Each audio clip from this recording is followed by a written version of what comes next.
Yes.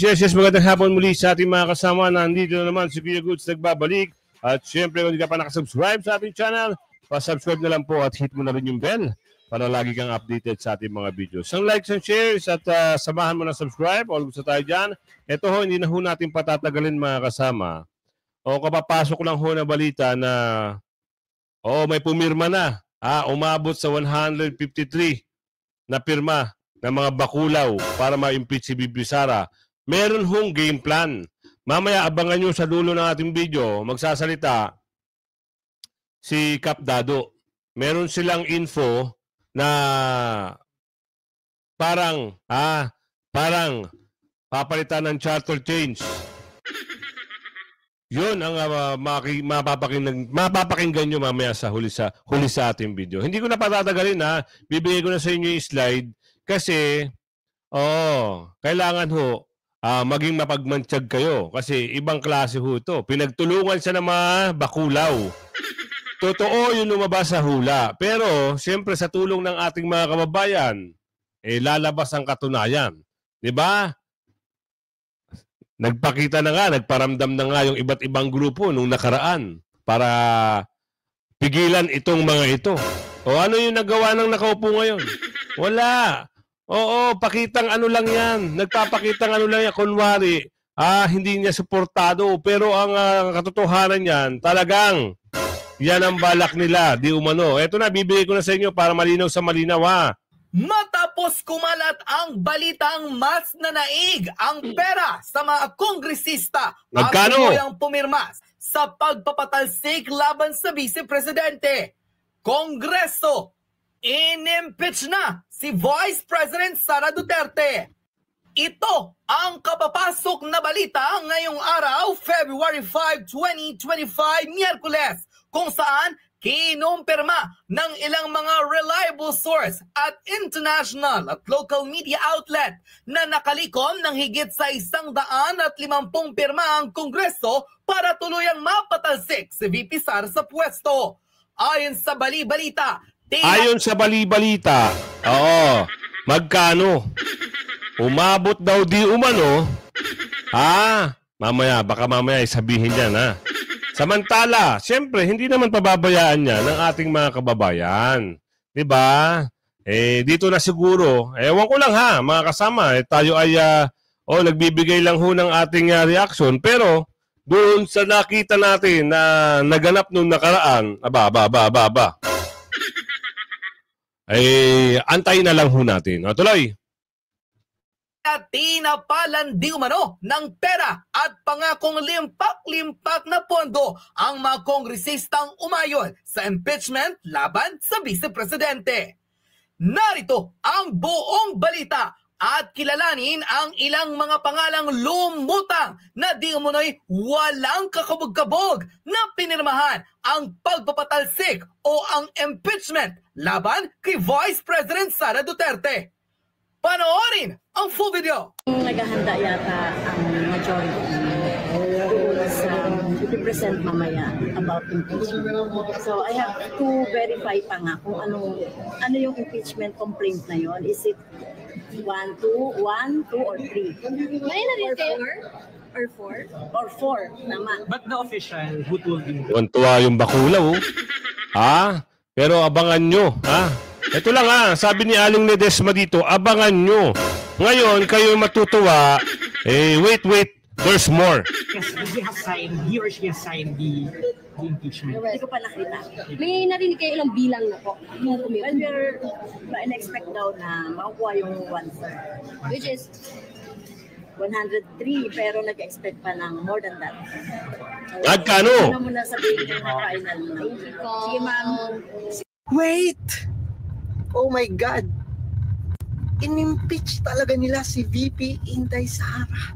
Grabe! Ito lang sana makuha natin yung lahat ng mga pumirma. At lahat ng mga pumirma na yan, huwag niyong bigyan ng boto mga kasama kung saan man distrito nasasakop itong mga ito. Dahil ito ay alam niyo naman yung mga kalaban na yan, wala na hong mabibigay na mabuti yan. Aasa na lang at aasa yan sa ambon ng mga bakulaw. Kung magkano ang ihatag ng Baculaw, tatanggapin yan kasi wala hong palagyan eh. Yan ang sabi ni Ate Josephine. Oo, kaya mag-ingat kayo, baka maisahan kayo, linawin at ibigay ang pangalan kung sino-sino itong mga Baculaw na nagsipirma. Umabot ng 1/3 o higit pa. Iyan ang problema natin mga kababayan. Baka magtiwala kayo ha, mabudol na naman kayo. Grabe. Grabe. Alam niyo mga lods, grabe talaga sila kadesperado. Grabe nila inapi ang mga Duterte. Lalo na si VP Inday Sara na binoto at may pinakamataas na nakuhang boto. Grabe. May chilling effect ito mga lods. May epekto ito. Hintayin nyo. Diba? Sa lahat ng mga buwaya na nagpa-impeach kay VP Inday Sara, hintayin nyo. May chilling effect ito. Maglokohan! Si Martin Romualdez ang may pakana at kagagawan ng lahat ng yan. Matapos makumpirma ang 153 ang pumirma para ma-impeach sa Kongreso si Vice President Sara Duterte, pinutakte ngayon ng samot-saring batikos at halos isumpa na ng maraming Pilipino ang House Speaker na si Martin Romualdez matapos lumutang ang pangalan na tila pasimuno sa pamimilit na pumirma ang ilang mambabatas para mapatalsik si VP Sara. Sa Twitter post ng Billionario.ph sa kanilang official Twitter account, kinumpirma ng House of Representatives na nasecured na nila ang 1/3 o higit pang boto na kinakailangan para makalusot sa Kamara ang impeachment complaint laban kay VP Sara. Sa nasabing balita, 153 ang pumirmang mambabatas na pumapabor na mapatalsik si VP sa kanyang posisyon bilang ikalawang pangulo ng bansa. Umugong kagabi ang balitang ito matapos ngang mapahiya ang Kongreso sa inilabas na resolusyon ng Korte Suprema na pinagpapaliwanag ang liderato ng Kongreso, ng Senado, maging ang Executive Secretary na si Lucas Bersamin na magpaliwanag hingil sa pinakakontrobersyal na budget sa kasaysayan. Ayon sa ilang developing report, tila may nangyaring sigawan raw sa loob ng isang kwarto kung saan kinulong ang mga miyembro ng House of Representatives at di umano'y pinagpipilit na pumirma para ma-impeach si VP Sara. May mga umugong rin na balitang hanggang last minute raw ay pinigilan ni President Marcos Jr. ang pagpapatalsik sa Vice Presidente. Ngunit sadyang matigas raw ang bungo ng liderato ng Kongreso. Sipin nyo ha, kung sino nakaupo ngayon, hindi kaya. Ha? Last minute pinigilan. Nako, ito ang problema mga kasama. Ikaw ang pagbubuntungan nito. Hindi mo kaya. Oh! Sino ba yan ka? Bakit ka pala Bakit? Bakit ka takot na takot dyan? Tingnan mo nangyari. Ito sasabihin ko lang sa inyo mga kasama. Last minute, pinigilan daw di umano. Nito ni... sila kaupo ngayon. Itong si Baculaw. Ngayon, ang epekto, ang implikasyon nito, sa'yo. Bakit? Wala kang lakas? Hindi mo kinaya ang isang... ano mo lang yan eh. Bataan mo lang o kaya tuta mo lang yan. Pero baligtad na ho ang nangyari. Anak ng bugi ho. Eto sana ho ilabas nyo mga listahan at yung ibang na napilit pumirma. Ngayon magsalita kayo kasi ito ibang klase. Sabi ko nga sa inyo, naghihintay lang itong mga mababait. Ang kukulit nyo eh. Baka mamaya niyan, sabi ni Aling Rodora dito, maglilipad kayo lahat. Ate Rodora, ano ba yan? Tuloy. At tila nagpasilaw naman raw sa pera ang mga kongresista o membro ng Kongreso. Ayon sa full report na inilabas ng Billionario sa kanilang official website.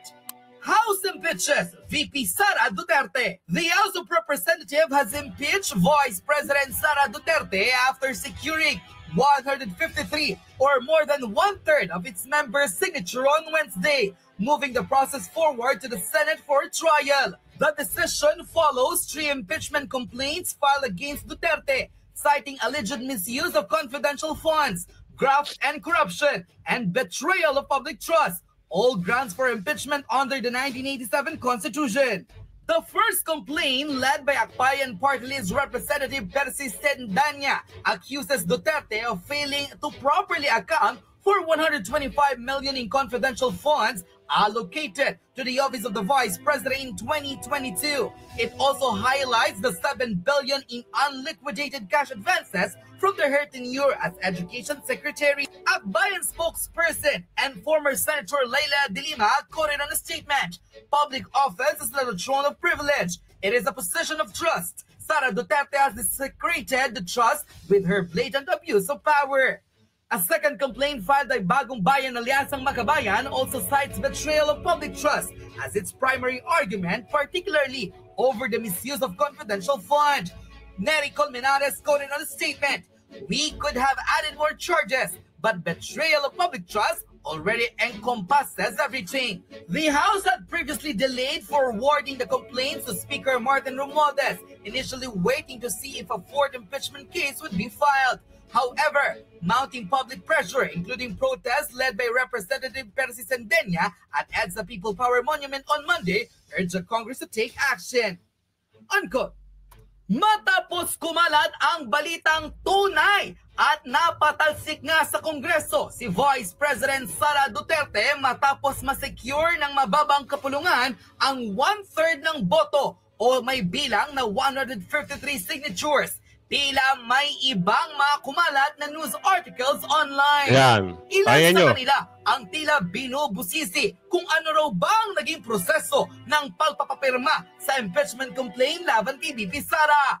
May ilang mga reliable sources ang nagsabi na tila kinulong sa isang kwarto ang mga politiko o member ng House. Kaya't matapos ang balitang ito, lumutang sa social media ang pinaka-kontrobersyal na komento ngayong araw kung saan tila pinangalanan ang mga taong walang pakundangan raw na pumirma para mapatalsik si Vice President Sara Duterte at matuloy ang impeachment trial laban sa kanya.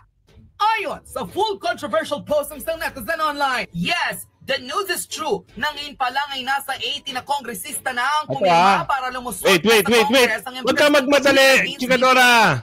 Ito ho yung mga nagsipirma. ACT Teacher Party List, Taga-Bundok, Kabataan Party List, si Raulo, si Brosas, si Dong Gonzales, yung Panot, yung taga Quezon, itong Chua, yung Fernandez, Paduano, Abante, Akop, Barbers, Pancho, Reyes Suistro, Veronilla Veros, Stella Kimbo, Saldico, Angelo Bungalon, yung Rodriguez, Paulo Ortega, Conjun, Ito yung mga yun Yung natin Sara Duterte, ayon sa mga sources, Asidre, Almario. the House. Ulo natin yung mga listahan niyan. Kumukolekta na ng pirma ang Kongreso para mapuno ang 103 signatures or 1/3 ng lower chamber para masimulang impeachment kay Inday. And one of the sources said na bayad ang mga kongresistang pumirma at the magic word 777. The 21 million plus ayuda na ibibigay ni Romualdez sa lahat ng sasang-ayon at pipirma para mapatalsik si Inday. Although this is yet unverified, pinangalanan ng isang insider sa House kung sino-sino ang pumirma para impeach si VP. ACT Teacher Party List Representative Franz Castro, babanggitin pala rito. Kabataan Party List Representative Raul Manuel, Gabriela Party List Representative Arlene Brosas, Pampanga 3rd District Representative Dong Gonzales, Quezon Province 2nd District Representative J.J. Suarez, Manila 3rd District Representative Joel Chua, Santa Rosa Laguna Lone District Representative Dan Fernandez, Negros Occidental's 3rd District Representative Joseph Paduano, Manila 6th District Representative Benny Abante, Antipolo 2nd District Representative Romeo Acop, Surigao del Sur 2nd District Representative Ace Barbers, Bulacan 2nd District Representative Diche Pancho, Batangas 2nd District Representative Jinky Luistro, Abra Lone District Representative Jing Bernas, Marikina Representative Stella Kimbo, Ako Bicol Party List Representative Zaldico and Representative Raul Angelo Bungalon, First Rider Party List Representative Rog Gutierrez, La Union 1st District Representative Paulo Ortega, Zambales 1st District Representative Jay Conghen, Tinog Party List Representative Jude Asidre, Davao Oriental 2nd District Representative Chino Almario, PBA Party List Representative Margarita Mix Nograles, 1st District Lanao del Sur Representative Zia Alonto Adjong, and Akbayan Party List Representative Percy Sendanya. Unquote. Ayon sa mga developing report, mamayang hapon, mangyayari ang deliberasyon at pag-uulat ng Kongreso patungkol sa nangyaring impeachment complaints at mga pagpirma ng mga mambabatas para mapatalsik si Vice President Sara Duterte. May bali-balitang kapalit ng pera, tila napirmahan ng ilang mga mambabatas ang di umano'y pagpipilit na mapatalsik ang Vice Presidente sa kinauupuan nito. Isinisisi ng ilang Pilipino ang lahat ng ito kay Martin Romualdez na siyang tumatayong House Speaker ng Kongreso, kung saan tila matunog na ang usapan noon pa man na ito ang punot dulo ng gulo hindi lamang ng unity team kundi maging ng kanyang ambisyong maging Pangulo. Anong yung magiging reaksyon matapos lumabas at makumpirma ang balitang pinatalsik na ng Kongreso bilang Vice President si Vice President Sara Duterte matapos ma-secure ang mahigit sa 1/3 na pirma ng House of Representatives? Anong yung magiging reaksyon sa balitang ito? Ayan ang usap-usapan. Ano ang magiging reaksyon nyo? Survey tayo mga kasama. Ano ang magiging hakbang mo, sabi ni Aling Leticia? Ano ang magiging boses mo, kuya? Ano ang may pwedeng mangyari dahil maraming grupo ang umaalma? Iyan ang ating aabangan sa susunod na mga ganap. At dahil dito, nagsalita rin ho si Kapitan Dado patungkol dyan. Merong mga bagay-bagay, kaya pala nagmamagaling at gustong umupo ay para palitan ang konstitusyon. Maghunos dili ka, kuya. Hindi pwede yung gagawin mo kasi charter chain daw di umano ang naiisip ibang usapan yan. Pero bago dumating yung charter chain na yan, abangan nyo muna yung mga bagay-bagay na dapat yung mahintay. At doon sa mga nagsipirma, nabanggit, mga kasama, komento at survey tayo. Kung kayo ay nasa distrito nito, ano po ba ang mga gawa nyo? Ano po ba ang pwede nyong gawin? Pasok natin si Captain Dado para dito. No? Baka sabihin fake news for verification, ang sabi ay gusto nyo maniwala, kung ayaw nyo, wag. Ang sabi, 25 million ang galing from Tupat and 25 million galing AIX at may 100 million ang paggaling yun. Anyway, so may kita. No, may kita. Sana congressman ako para kumita rin ako, no? Mga ulit. Nakambalo siguro ako ng silya ron. But anyway, yun yung pasahin ko mamaya pa bago ko makalimutan. Ang game plan. Yan. Ang game plan, no, accordingly sa isang analyst namin, talagang ito-push through yung ma-impeach si Inday Sara by hook or by crook. That's why may pera sila, no? Trillion ang pera nila para see to it na ma-impeach si Inday Sara. So yung mga tuwadcom na yan, related lahat ng nangyayari, nadidinig natin ng mga investigasyon. Panay lang yan, panay mga palimutan. Alang Ito, bibigay ko muna sa inyo. Pakinggan nyo muna ito, ha? may we inquire from the Secretary General the total membership of the House as of today, February 5, 2025? Pakinggan niyo muna yan. The Secretary General will please respond. Mr. Speaker, as of the present, the total number of members of the House of Representatives is 306. The Majority Leader is recognized. Mr. Speaker, may we inquire from the Secretary General how many members of the House verified and swore before him the impeachment complaint? Secretary General, please respond to the query of the majority.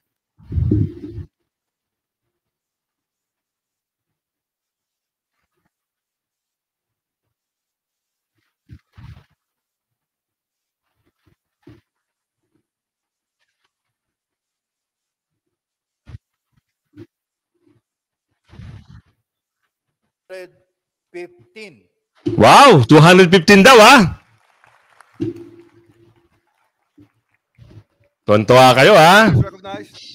Mr. Speaker, may we know what is 1/3 of the total Tontuwa kayo ah. of the members of the House? The Secretary General will please respond. Mr. Speaker, 1/3 of the total number of members of the House is 102. The Secretary General has responded to the query of the Majority Leader. The Majority Leader is recognized. Mr. Speaker, for the record, in consonance with the Constitution on Article 11 on accountability of public officers, particularly Section 3, Paragraph 4, and pursuant to Section 14, Rule 4 of the Rules of Procedure in Impeachment Proceedings, which provides as follows. Section 14, endorsement of the complaint resolution to the Senate. A verified complaint resolution of impeachment filed by at least 1/3 of all the members of the House shall constitute the articles of impeachment. And in this case, the verified complaint resolution shall be endorsed to the Senate in the same manner as an approved bill of the House. Considering that the Secretary General has certified that at least 215 members of the House of Dito po, meron na hong kinakabahan ng mga kongresista dito na mga napilit lang. Abangan nyo ho yung mga susunod na kabanata. Baka umamin itong mga ito na napilit lang sila. Dahil ang balita di umano ay miniting sila sa isang kwarto. Ay yun ang balita doon sa isang slide natin. Patuloy. Representatives have verified and swore before him the said impeachment complaint against Vice President Sara Zimmerman Duterte. And consistent with our rules, I move that the Secretary General be directed immediately to endorse the same to the Senate. Endorse nyo na! There is a motion to direct the Secretary General to immediately endorse to the Senate the impeachment complaint. Endorse nyo na! Filed by more than 1/3 of the membership of the House, or a total of 215 members. Is there any objection? Wala mag-object, bayad na eh! The motion is approved. The Secretary General is so directed. The session. Ito tumbok niya, Secretary General. Kaya pagdating ng abistuhan dito, kawawa Secretary General dito. Oo, maniwala kayo sa akin. Kawawa dito pagdating ng huli.